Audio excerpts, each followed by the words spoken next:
Welcome back to the deep dive. Today we're opening up a file that feels, well, it feels a little different than our usual tech discussions. Yeah, it really does. Because usually when we talk about AI on this show, we're looking at the tools, right? Okay. The cool new image generators, the coding assistants, or, that immediate visceral fear of whether a robot is going to take a specific job next week. Right. It's usually very immediate, very personal, and frankly, a little panicked. Exactly.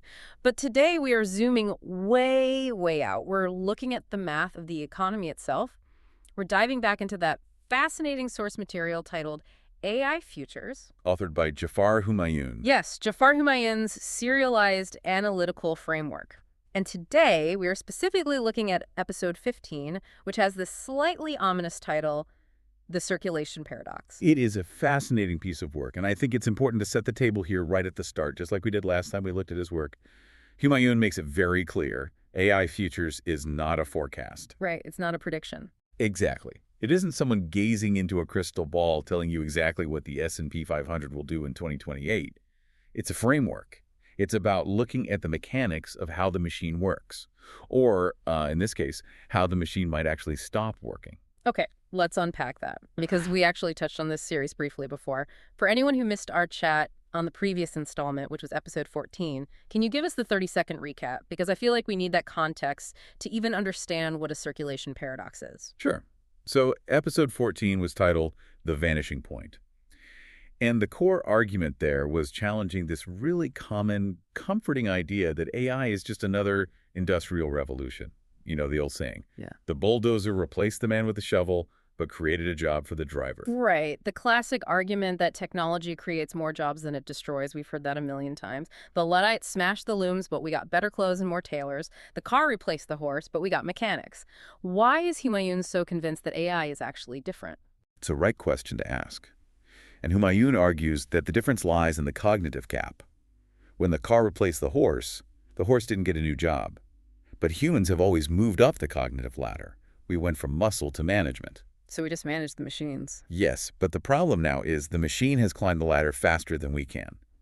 AI isn't the bulldozer, it's the bulldozer, the driver, the factory that built the bulldozer, and the foreman who manages the site. All integrated. There is no parallel path for displaced roles. Which brings us to today, episode 15, the circulation paradox. If the last analysis was about the jobs disappearing, this feels like the sequel where we find out what happens after the roles disappear. Precisely. And the tone here is important for you listening. This isn't a scream-at-the-sky panic piece. It's not predicting a market crash tomorrow. It's systemic, grounded. It's about observing a chill. A chill. Yeah, it's about observing what happens when the velocity of money, how fast cash moves through hands, gets replaced by extraction. Capital inertia. So let's get into the gears of this. The source material starts by describing the status quo. The machine that has been running for the last 100 years or so, Humayun calls it the bloodstream of the system. Walk us through that. It's a cycle we all know, even if we don't think about it structurally. Labor leads to wages. Wages lead to spending. Spending creates demand. And demand creates jobs. It's the circle of life, but for the economy. But let me push back for a second here. I work so I can eat. I work so I can pay my rent. Why do we need to look at this as some grand bloodstream? Isn't a job just a transaction between me and my boss? Systemically, no. And this is the crucial point the source makes. We tend to think of a job as a survival tool for the individual. But systemically, that paycheck is the primary mechanism for circulation. Think about a single $100 bill in an engineer's pocket. Okay, I'm picturing the bill. That engineer goes to a local barber and pays for a haircut. The barber takes that same bill and pays the delivery driver for groceries. The driver uses it to buy lunch at a diner. The diner owner uses it to pay the local linen service. In a healthy economy, that single bill might participate in 10 different transactions in a week, moving value through the community. So that $100 bill effectively created $1,000 worth of economic activity just by moving around. Precisely. As long as that machine cycled money, going out to workers and coming back as consumption society held together, the dollar didn't just sit there, it was the bloodstream. So the mission for this deep dive is to look at what happens when you pull a pin out of that cycle. And that is where the source shifts to the modern disruption, the 99% evaporation. This is where the numbers get really stark. The source compares the cost of a human versus the cost of AI.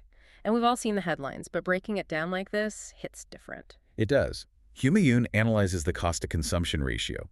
He uses a specific contrast, a $150,000 engineer salary versus a $2 AI token. $2. That's literally cheaper than a cup of coffee. Exactly. Now put your corporate CEO hat on for a second. If you can replace a $150,000 human payroll cost with a $2 capital expenditure, that looks like a massive win. Oh, absolutely. You are saving billions. Your margins are expanding beautifully. Shareholders are thrilled. On a spreadsheet, this is micro-efficiency at its absolute peak. It looks like optimization, pure and simple. Efficiency is usually good, right? We want to make things cheaper and faster. We do at the micro level. But here is where Humayun introduces the macro problem. He calls it participation evaporation. When you replace that human, you aren't just cutting a cost center.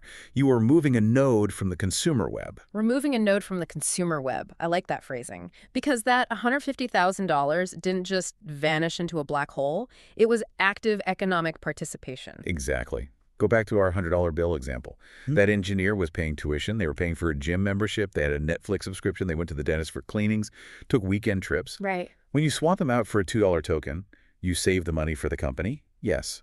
But you have effectively deactivated a consumer. You haven't just fired someone. You've stopped them from participating in the demand side of the economy. So it's not just optimizing a role, it's deleting a customer from the entire system. That's the structural byproduct. Right. The source describes this as demand thinning. And there's a real structural irony there. The system is being optimized so efficiently that it eliminates the very participants who sustain it. It's like a snake eating its own tail to save on grocery bills. A very apt analogy. And this leads us to the core difference in economic models that the source outlines, the battle between velocity and inertia. This was the part of the text that really made me stop and think.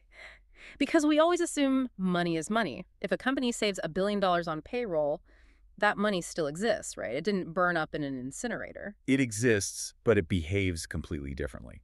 The source draws a stark distinction between the two economic models, the mobile model and the extraction model. Help us visualize that. How are they different in practice? Think of the mobile model as value flowing in a loop through diverse sectors. That's the old economy. Labor to local spending to business revenue and back to labor.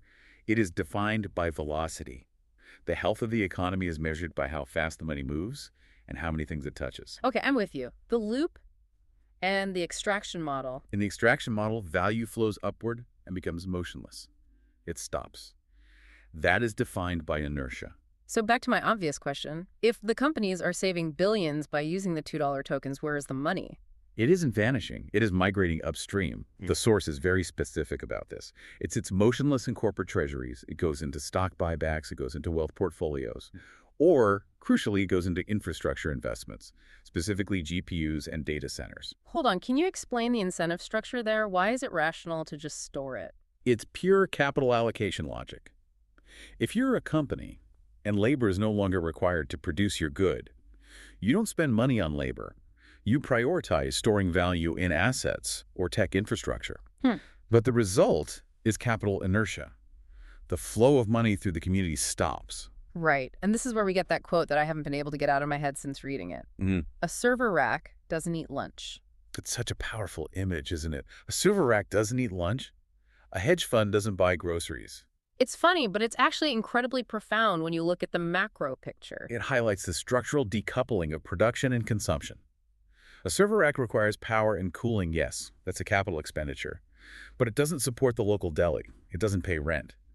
The company is hyper-efficient, but the demand side faces severe thinning. So we have this money piling up at the top, basically stagnant in treasuries or data centers, while the broader community experiences reduced velocity. Correct. And this creates a new phenomenon. Humayun explores this interconnectedness and calls it self-consuming growth. Self-consuming growth. That sounds inherently contradictory. But let me play the skeptic again. I can see how this hurts the average worker. But surely the big B2B tech giants are fine, right? They sell software to other companies. They don't need me buying a coffee to survive. That is the dangerous assumption the source tears down. Yeah. The idea that B2B is immune to the consumer is a mirage. Let's look at the feedback loop. Okay. Why does a company buy enterprise software? To help sell things to people or service people. If you replace the IT department with AI, who exactly is subscribing to that SaaS software? You don't need licenses for tokens. Ooh, good Yeah. point. If the IT team is gone, the enterprise SaaS contract gets slashed. Exactly. Or take the advertising ecosystem. Yeah. Companies like Google and Meta. That entire industry relies on companies paying to show ads to consumers. Right. But who funds the advertising ecosystem if the audience's discretionary spending narrows? Yeah. If people aren't taking weekend trips because they've experienced participation evaporation, why would an airline pay for ads? So the B2B giants are ultimately standing on the shoulders of the B2C economy, whether they admit it or not. They are. The source points out that high-efficiency AI adoption didn't just optimize away the cost of the company, it optimized away the TAM, the total addressable market, or the TNS, the total net spendable. That is a wild way to think about it. You are optimizing your consumer base out of existence. And this is what self-consuming growth means. It is a state where increasing production efficiency eventually erodes the very market capable of consuming that production. When there's nobody left to consume, production just becomes noise. So what does this all mean for us? Because usually when we talk about economic disruption, people picture a crash. Wall Street panicking, tickers turning red. The expert perspective here, and Humayun is very careful with his language, is that we need to stop looking for a crash. We have to redefine the crisis. This isn't a labor crisis. It is a demand crisis. A demand crisis. So it's not that we can't make things, it's that we can't buy things. Yes. Walk through the conditional economic logic with me. If margins expand by removing the consumer's income source, then the system faces a feedback loop break. And usually markets recover, right? We have a recession, prices drop, businesses hire again, demand goes up. Historically, yes. Yeah. But that recovery relies on the loop being intact. If the loop is severed, if the mechanism for distributing value, which is the paycheck, is permanently replaced by a $2 token, traditional market forces cannot jumpstart it. Recovery becomes structurally impossible through the old methods. So it's not a boom and bust cycle, it's a broken mechanism. Right, and this is where we apply the tone of the source. We shouldn't say the economy collapsed or crashed. The more accurate framing is that the economy has been out-optimized. Out-optimized. Out-optimized into a state of extraction. It creates a state of structural stagnation. The source calls it a silent leak. It's not a dramatic explosion, it's just reduced velocity. The water in the river gets lower, while the frozen reservoir at the top gets bigger. And are we seeing this yet? I mean, are there measurable signals of this demand thinning? The source notes that we are. The data is beginning to reflect this in slowing GDP growth and hollowed out middle classes in developed economies. The stock market might hit all-time highs because of capital inertia and margin expansion, but the systemic velocity is dropping. The two metrics are decoupling. The company achieves micro-efficiency, but it triggers macro-stagnation. Exactly. And that is the circulation paradox in a nutshell. We are creating incredible productive capacity while simultaneously dissolving the feedback loop that allows that capacity to be consumed. Okay, this is a lot to process. It completely flips the script on how we talk about AI. We usually talk about skilling up or adapting, but this suggests the problem is fundamental to macroeconomic mechanics. It forces us to look at the plumbing of the entire system. So as we wrap up this deep dive into episode 15, what is the main takeaway you want our listener to walk away with? If they're thinking about this on their commute, what's the headline? I think the most important thing to internalize is that we have moved from a system of circulation to a system of extraction. And that changes the rules of the game. It's not about waiting for new jobs to replace the old ones. It's about realizing that the demand side of the economy is experiencing structural decoupling. And the final provocation for the listener, give us something to chew on that builds on this. I'd leave you with this thought. This isn't a bubble bursting. A bubble bursts and then you rebuild. This is a feedback loop dissolving. It creates a state where growth consumes itself.